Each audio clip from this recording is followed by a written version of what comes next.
The applause came easily to Lou Tellegen. In the flickering glow of silent cinema, his face was once everywhere. A sculpted profile, a distant gaze. To audiences of the 1910s and 20s, he was not merely an actor, but an image, one carefully lit, carefully framed, and carefully controlled. Born in 1883 and gone by 1934, Lou Tellegen was remembered as a tragic star of early Hollywood. A romantic lead who could fill theaters without uttering a single word. A man whose beauty belonged to the screen more than to himself. But when the lights went out, something else remained behind. Long after his name faded from marquees, after the studios stopped calling, and after the applause dissolved into silence, Lou Tellegen began to write. Not a script, not a letter, but a memoir. A record of what he had seen, a record of what had been done, and a record of what Hollywood preferred to forget. According to fragments of testimony and quiet mentions in old reports, Tellegen's manuscript was real, a full account written in isolation during the final years of his life, pages meant to explain his fall, pages meant to speak when his voice no longer could. Those pages were never published, they were never archived, they were never found. After his death, the manuscript vanished. Destroyed according to some, removed according to others, erased so completely that even its contents survive only as shadows. No studio ever acknowledged its existence, no executor ever produced a copy, and no official explanation was given. In Hollywood, silence is rarely accidental, and when words are burned instead of buried, the question is no longer what was written, but who was afraid of it. Lou Tellegen was not born into silence. He was born into uncertainty. He entered the world in the Netherlands in 1883 under a name and identity that would later blur, shift, and fracture under scrutiny. Even the details of his early life resist clarity, an instability that would follow him long before Hollywood ever learned his face. From the beginning, truth and performance lived side by side. As a young man, Tellegen moved through Europe at a restless pace. He studied engineering briefly, then theater. He reinvented himself repeatedly, discarding origins that felt too small, too ordinary. In a world rigidly divided by class and legacy, he learned early that survival often required transformation. Acting offered him something more than opportunity. It offered escape. On stage, identity could be rewritten nightly.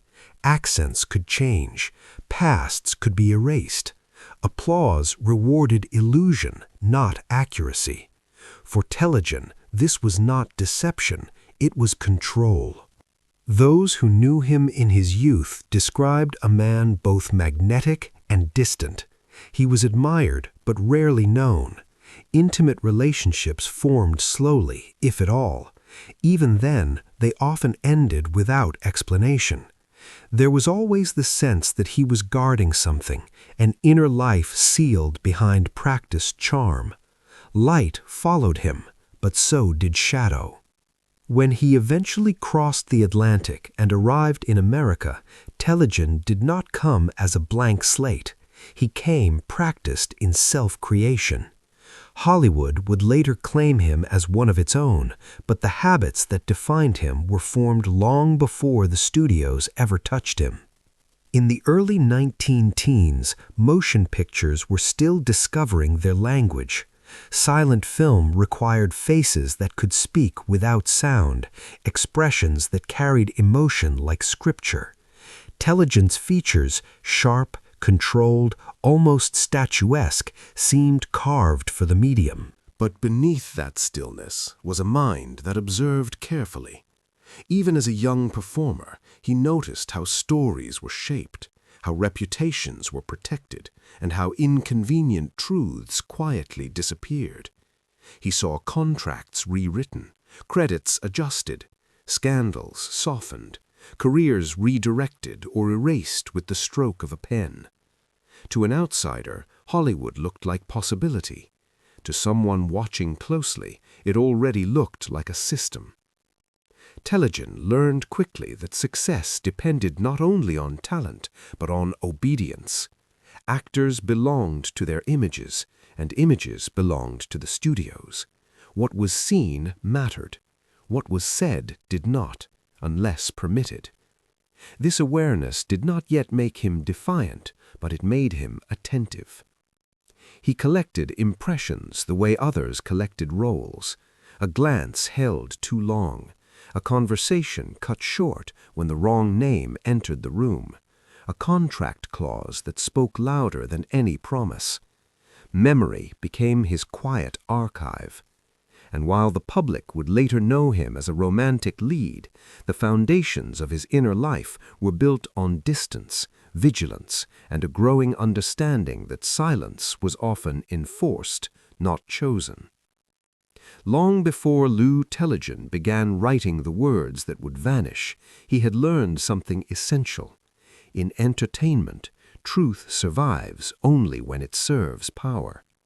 The child who left Europe searching for reinvention would grow into a man who understood illusion better than most.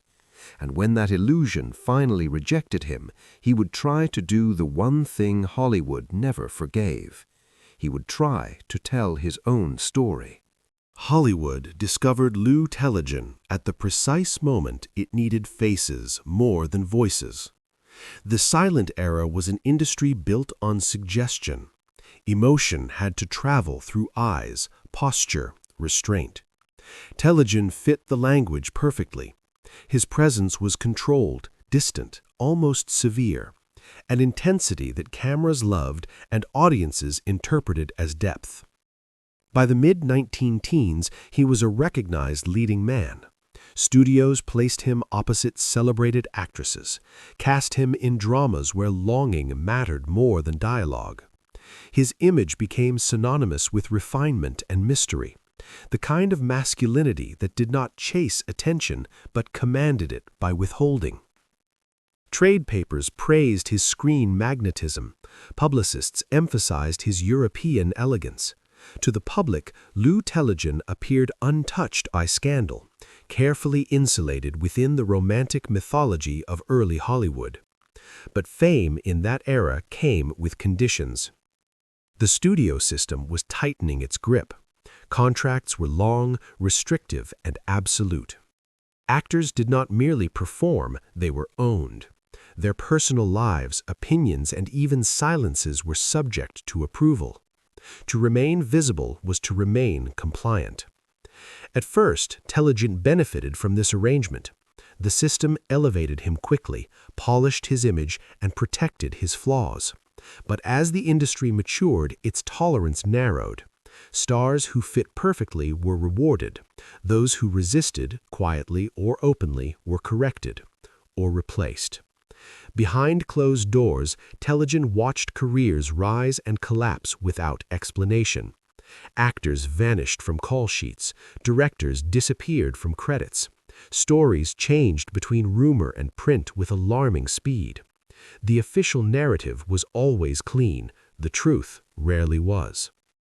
He married briefly, publicly, to an opera star admired for her voice and presence. The union attracted headlines, then silence.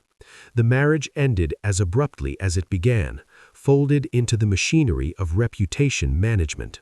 No questions lingered long enough to become dangerous.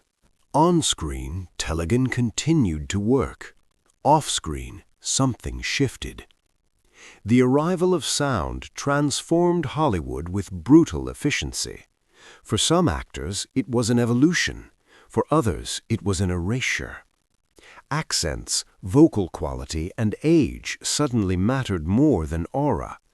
The industry moved forward without sentiment. Tellegen did not adapt easily to this new language. Roles diminished, visibility declined, invitations slowed, then stopped. The man who once embodied the silent screen found himself excluded from a future that no longer needed him. What the public saw was decline. What Tellegen experienced was displacement. As opportunities vanished, so did the protection that fame had offered. Without studio backing, the unspoken rules became visible. He saw how loyalty had been transactional, how admiration evaporated once usefulness ended, how memory itself was curated by those still in power. This was when observation turned inward. The actor who once performed scripts written by others began assembling his own narrative, not for the screen, but for permanence. He remembered names, dates, conversations, agreements that were never meant to be discussed outside certain rooms. Hollywood had taught him how to construct illusion. Now, pushed into the margins, he began considering how easily that illusion could be dismantled. Not with spectacle, but with words. Words that did not require permission, words that could survive applause, and words that, once written, could not be unseen. By the early 1930s, Lou Tellegen had become a man living in the aftermath of applause. The industry that once shaped its stories around his face no longer returned his calls. Sound cinema had redrawn the hierarchy of Hollywood, and Tellegen, once essential, now existed outside its priorities. He lived alone, largely forgotten by the public that had once adored him. Isolation did not arrive suddenly. It settled gradually, like dust on unused sets. Accounts from the period describe a man increasingly withdrawn, cautious with visitors. By the early 1930s, Lou Tellegen had become a man living in the aftermath of applause. The industry that once shaped its stories around his face no longer returned his calls. Sound cinema had redrawn the hierarchy of Hollywood, and Tellegen, once essential, now existed outside its priorities. He lived alone, largely forgotten by the public that had once adored him. Isolation did not arrive suddenly. It settled gradually, like dust on unused sets. Accounts from the period describe a man increasingly withdrawn, cautious with visitors, and deeply preoccupied with the past. His health declined, his finances narrowed, but what concerned those closest to him was not poverty or illness, it was fixation. Tellegen spoke often of injustice, of misrepresentation, of moments when truth had been altered or suppressed. He returned again and again to the same idea, that his story and the stories of others had been deliberately reshaped by forces larger than any individual career. It was during this period that he began writing in earnest. Not correspondence, not fragments, but a sustained manuscript, organized, deliberate, and personal. Those who later alluded to its existence described it as reflective, meticulous, and unsparing. It was not a scandal sheet. It did not trade in rumor. It focused instead on mechanisms, how studios controlled narratives, how contracts enforced silence, how reputations were protected at the expense of individuals. He wrote as someone with nothing left to lose. The manuscript became his companion, a private act of resistance, a way to reclaim authorship over a life that had been edited by others. In the quiet of his residence, far from the sound stages and premieres, Tellegen worked without audience or approval. Then, in October 1934, his life ended abruptly. The circumstances of his death were reported as tragic and strange, provoking discomfort even among hardened journalists. The press covered it cautiously, briefly, and without depth. Official explanations satisfied protocol, but discouraged curiosity. What followed was even quieter. In the days after his death, Tellegen's personal effects were handled swiftly. Papers were sorted, rooms were cleared, and somewhere within that process, the manuscript disappeared. No inventory lists it, no archive contains it, no publisher ever announced negotiations.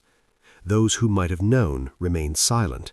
Those who asked received no answers. Over time, the absence itself became the story. The tragedy, then, was not only the loss of a life, but the removal of a voice at the exact moment it tried to speak without mediation. Hollywood moved on. It always does. But silence, when imposed rather than chosen, leaves a residue, a sense that something unresolved has been carefully buried, that a document existed not to entertain but to confront, and that its destruction was not an accident of neglect, but an act of intent. What makes Lou Tellegen's memoir unsettling is not only that it vanished, but that it vanished so completely. In Hollywood, lost documents usually leave traces: a rumor of a buyer, a partial quote, a footnote in an archive. But Tellegen's manuscript did not fade the way forgotten papers do. It disappeared the way sensitive material does, swiftly, quietly, and without witnesses willing to speak on record. There is no surviving page, no excerpt, no authenticated description of its full contents, only absence. And absence in an industry built on preservation of image is rarely accidental. By the 1930s, Hollywood had already learned how to protect itself. Studios employed legal teams not only to manage contracts, but to manage memory. Morality clauses dictated behavior. Confidentiality agreements extended beyond employment. Stories that threatened the industry's stability were neutralized long before they reached the public. Tellegen's memoir emerged at the worst possible time. The silent era was being rewritten as nostalgia. Its casualties were being simplified into personal failures, actors who couldn't adapt, careers that naturally ended. A manuscript suggesting systemic control, enforced silence, or deliberate erasure would have complicated that narrative. And complexity was dangerous. Those who speculate about the fate of the memoir often return to one question: who had access? After Tellegen's death, his estate passed through hands connected to the industry he had spent decades inside. Studio relationships did not end when contracts expired. Influence lingered, in favors, in legal authority, in quiet understandings about what should never resurface. No studio ever admitted awareness of the manuscript. No denial was issued either. Silence was sufficient. Some believe the memoir detailed specific incidents, contracts designed to entrap, careers deliberately stalled, reputations managed through threat rather than agreement. Others suggest it named names, not to accuse, but to document, to establish a record that contradicted the official history Hollywood preferred to tell about itself. There is no proof, but there is precedent. Other stars of the era attempted to speak out and were dismissed as unstable, their credibility eroded by suggestion rather than evidence. In that climate, a memoir written by a fallen silent star could be framed not as testimony, but as delusion. Destroying it would be simpler than debating it. What remains most troubling is not what the memoir may have said, but how effectively it was erased. Not leaked, not challenged, not rebutted. Removed. As if its mere existence posed a risk greater than any accusation. In Hollywood, scandals pass, reputations recover, but documents, especially personal ones, have permanence. They resist revision. They preserve contradictions. And that is precisely why some stories are never allowed to be read. Once, Lou Tellegen stood beneath the glow of studio lights, his image fixed forever on strips of celluloid. Audiences remember the face, the posture, the silence that spoke for him. But what remains most striking is not what Hollywood showed the world, it is what it refused to preserve. Somewhere between the final applause and the closing of a private room, Lou Tellegen's words were lost. Not misplaced, not forgotten, removed from the record before they could challenge it. His films survive in fragments, restored and replayed as artifacts of a vanished era. His name appears in histories of silent cinema, often reduced to a cautionary footnote about fame and decline. But the account he chose to write himself, his explanation, his memory, his truth, does not exist in any archive. That absence speaks louder than any surviving performance. In Hollywood, stories are told to endure, but only the approved ones. The rest are edited out, dissolved into silence, or burned before they can echo beyond the room they were written in. Lou Tellegen understood this too late. He lived long enough to see how easily an industry could celebrate a face while erasing a voice, how legacy could be curated not by accuracy but by convenience, and how memory, when left in the wrong hands, could be reshaped beyond recognition. The destroyed memoir remains a blank space in the history of old Hollywood, a shadow where words should be, a reminder that behind every preserved image there may be a document someone decided the world should never read. The applause has ended. The screen has gone dark. But silence, carefully maintained, still lingers, waiting for someone to listen.